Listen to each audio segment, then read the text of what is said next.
and welcome to Department Profiles. I'm Mark Crosby of Quincy Access Television. Welcome to this particular program. This program looks at departments throughout the city and helps you to stay informed. We are going to turn the spotlight onto the Quincy Health Department, and the Quincy Health Commissioner, Marley Castley, has joined me here today in studio. First time for Mr. Castley. Welcome. Thank you for having me. I really appreciate it. It's great that you're here, and congratulations on your appointment as the Commissioner of the Health Department. Thank you. Thank you very much. You were talking to me about, actually, your introduction to Quincy Access Television goes back a few years. Talk a little bit about that. You were in the studio, or at least in the control room, not too long ago. Yeah, back in 2016, when I was an intern at the Quincy Health Department, I was right in the back there watching Ruth Jones do these takes with you. And I had a little bit of a deja vu just being here because I had remembered when I was in the back there, and now I'm here. So now you're here, and we're glad to have you here. Again, congratulations on becoming the commissioner. Talk a little bit about your history. Your history, I guess maybe going back to here in the city of Quincy, how long you've been here, and your education. Yeah, I've been here 21 years now. I'm originally from Albania. We moved to Quincy at the year 2000. And I've gone through all the Quincy public schools, Clifford Marshall, Point Webster, Quincy High School. And I did my bachelor's degree at Curry College and in community health, public health, and moved on to pursuing my master's in public health very shortly after, in master's in public health. And then I also did another master's of science in regulatory affairs and health policy. So it's been a great career, with education, and I'm very excited to apply my knowledge that I've learned from my education and experience of working at the Quincy Health Department and Brookline Health Department, and applying it here to the city of Quincy. So when were you with the Brookline Health Department? When did that happen? I was with the Brookline Health Department for 1 year as the public health specialist and tobacco coordinator. In 2017 to 2018, and I found an opening at the Quincy Health Department for a sanitary health inspector, and I accepted the job in 2018, and I'm approaching 3 years now, and it's been great. That position focused a lot on the housing sector, demos, housing inspections, heat complaints, but mostly focused on the rodent control in the city. And we'll talk about that as we kind of break down what makes up the Quincy Health Department. Obviously, rodent control, not only in the city of Quincy, but throughout neighboring communities, is always an issue. It's always something that needs to be kept under control, especially when you have a busy city or a busy town. Yep. So let's do that. Let's talk about the various departments. Obviously, sanitation is the sanitation department, I believe, is what you had mentioned. That's one area of the Quincy Health Department. Let's talk about the makeup of that department. Yeah, we are broken down into 3 divisions: housing, food, and the nursing division.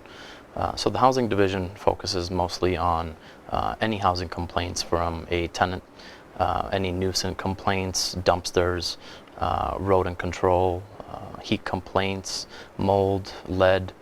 And then we have the food division that mostly focuses on relicensing our food establishments in the city, and making sure that they comply with the state regulations. Our nursing division focuses on any communicable disease outbreaks. They focus on COVID, and they mostly focus on the camps as well. So looking at personnel for the various departments, what kind of numbers are we looking at? So our department is made up of about 13 employees, including 2 translators that help with the city, and they've been doing a terrific job. The commissioner is a member of the Board of License Commissioners here in the city. Important to be able to have your voice heard on that commission. We make sure that any food establishment that is opening in the city is up to code with the certifications that they need to have, serve safe, allergen awareness, choking, and the biggest component is the rodent control, because that's mostly what I focused on. We need to make sure that they have active rodent control with a licensed pest control company, and making sure that their dumpsters are clear at all times. A busy city, you would say, coming into this health department. Certainly a lot of residents, a lot of businesses. So I guess a challenge to keep it running smooth. It's definitely a challenge. The new census number, 101,500. It's a big population, and I'm happy to be that person to lead the health department to address some of the needs that we have in the city. Talk about the challenges of coming on board during a pandemic. It was challenging, but there have been no surprises, simply because I've learned a lot from Ruth Jones, Cindy DeCristofaro, that I work very closely with, and they've molded me into the person that I am. And there hasn't been any surprises, because when everything shut down in 2020, the employees, even if you were housing, food, or the front administrative desk, you were asked to make calls for contact tracing. So we're very up to speed with the new guidelines and everything that goes into case investigation. So it's been challenging, but it has not been. There's been no surprises. And I guess we'll talk about your plans, I guess future plans for the department, how you would like to proceed, what you would like to make this department. I know there's a Facebook presence. You and I were kind of discussing that prior to the cameras rolling. Yeah, the Facebook site is something new. I feel as though that is a great way to connect with people that use that social media platform, and interact with the people that follow it as well, and let them know what programs we have at the health department. But my envision is that we are close to actually doing it. Online payments and online applications. It makes everything very easier, a lot easier. And it's important to bring the department to the modern age with technology. Well, what we're dealing with here used to be just television. That was Quincy Access TV, but the components that we've had to incorporate have changed. The social media platforms, the addition of the social media platforms have had us change our direction or concentration. We've added to TV. We still are on TV, but we do have that social media component, which I think is just an extension of, it's just another avenue for the information to get out there. Yeah, we posted great information regarding the skin cancer screenings, blood drives, and the clinics that we've had through Manit at our department, and they've been everything. All the programs have been filled. It's been amazing. Talk about the partnerships. You've mentioned Manit. Talk about the partnerships that the Quincy Health Department has. So once I became the commissioner, I knew we had to bring some programs, and one of the things that I wanted to bring into Quincy was working with Dana-Farber. I worked at Brigham and Women's and at Dana-Farber for a very short time, less than a year, as I was doing a master's in public health, and I reached out to them, and we were able to bring a skin cancer screening free to the city. We had 2 of those events, and we just had a blood drive at the Kennedy Center. And Manit Community Health is also is coming down to the Quincy Health Department and providing COVID vaccines. Talk about if you see any particular challenges. I say this, and we're in a pandemic. Numbers are improving, we should mention. But any additional challenges, or maybe simply looking at the pandemic, any sense on how how long this will be with us? It's very difficult to say. One of the biggest things is, staying on top of the research with everything that is going on. But it's very difficult to say. Only 10% of the population in Quincy has been infected, and we are 72% vaccinated. We're one of the top cities for where we are with numbers across the board at all ages. And I think Manit is a big credit to that for providing vaccines and testing at 180 Old Colony for a year now. They've been doing a terrific job for the city to increase COVID vaccines throughout the board. We should mention that one of the tasks of the health department is also monitoring the beach water. Beach sampling is one of my favorite. I've lost a few flip-flops because when you need to go for retesting, it could be at low tide and you might have to walk a mile out, and that is very difficult. It's a great thing that the city does. We have 12 beaches that we sample, and basically we inspect the beaches to make sure if there's any trash. We go out to to the knee height level, and we take a sample cup and collect the sample, and then we bring that back to GNL lab at the end of the day. But it's a great program, and it's very important. And the results are posted, I would assume, on the city website as well as the Facebook page? Correct. The sampling is posted on our Facebook page and the website. All the numbers are there, but we're very lucky. The water is clean here in Quincy. We haven't had too many postings this year. And I must mention as well that Quincy Access Television does post on our community bulletin board the results of the testing. So that's another area for folks to look at those results. Let's talk about the state health department and how Quincy works with the state and how important it is for that relationship to be open. It's a very important relationship, and the state's been, working with the state's been incredible. Dealing with the Department of Public Health there and the epidemiologist and Contact Tracing Collaborative has really helped the department, our nurses, and myself as well. And they've been a great resource, not only to my staff, but also to the school department with their nurses and the guidelines that they have to meet for the students, for test and stay, and also if we have any questions, they're always there, answering our call and assisting us in the best possible way. Let's look at the funding and how the department, the city health department, gets funded. Taxes, obviously, through the residents of the city, but not only from that, correct? Correct. And, we've been looking at a lot of grant opportunities and funding for the Quincy Health Department because it shouldn't just be taxpayer money.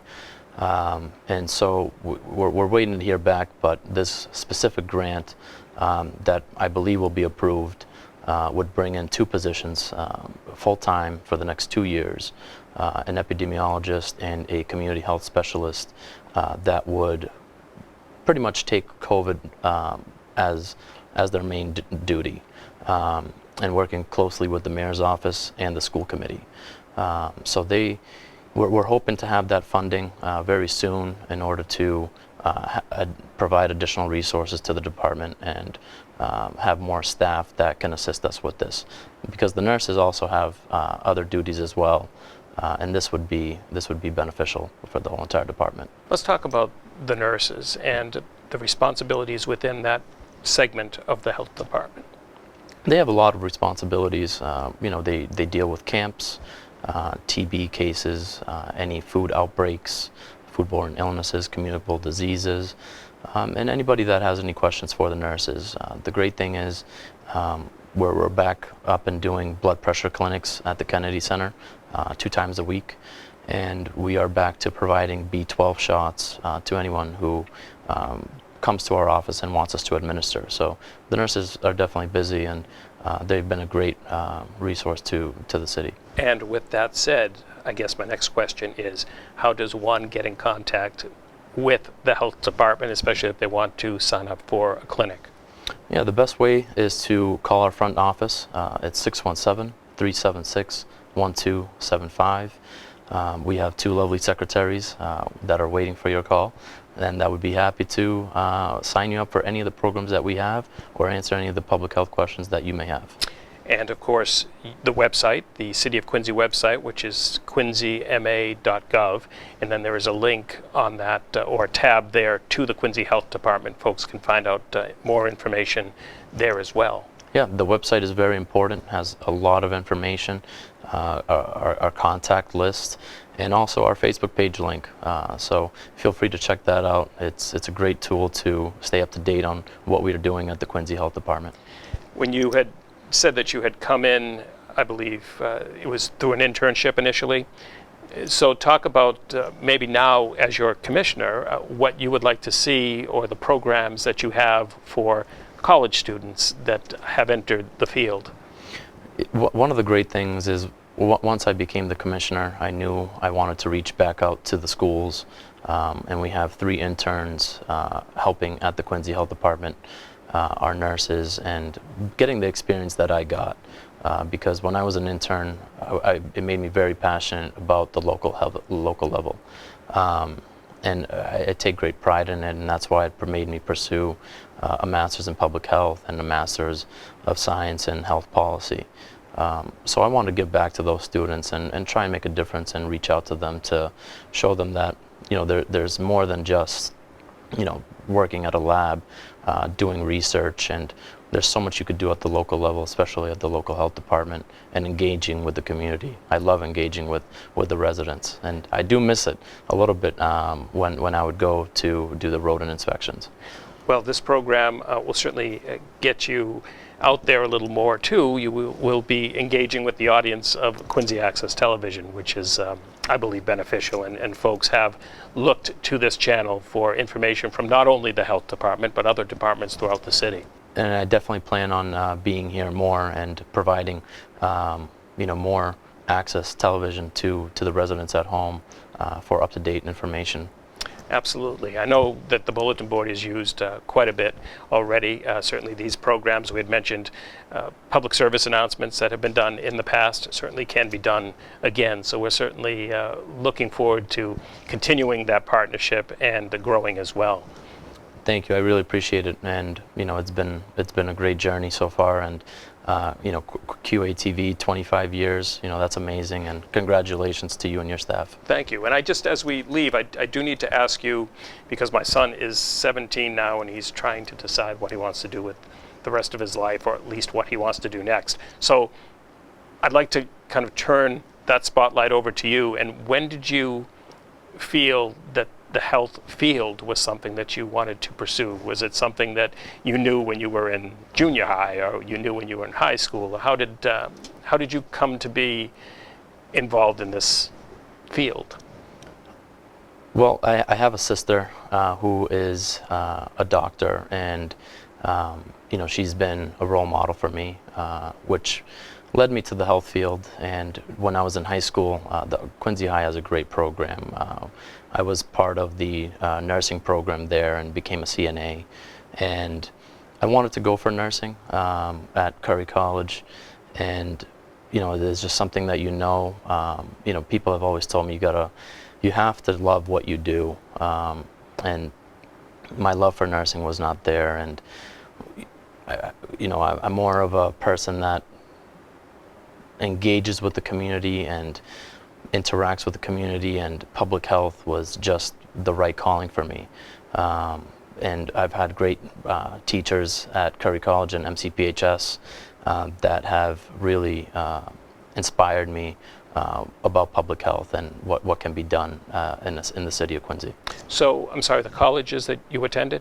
I went to Curry College and Mass College Pharmacy and Health Science, MCPHS. Okay, that's what I thought. My brother is actually a professor there, or an associate dean, I should mention, at the Mass College of Pharmacy. So I thought that I recognized the letters there for a minute. Yeah. I guess, first of all, I want to thank you for coming in, and there's so much that really that you have been involved in being at the health department years before becoming the commissioner, and certainly your love for the field, even if the concentration has shifted over time, the love for the field seems to have been with you for a while.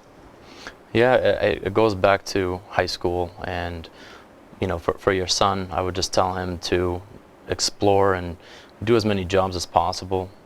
Even if they're a short time, that experience really guides you to what you want to do and what you want to be. And with my jobs and working at the Brigham, working at CVS as a pharmacy tech, and working in Brookline Health Department, those have all shaped me to guide me to what I want to be and the goals that I have.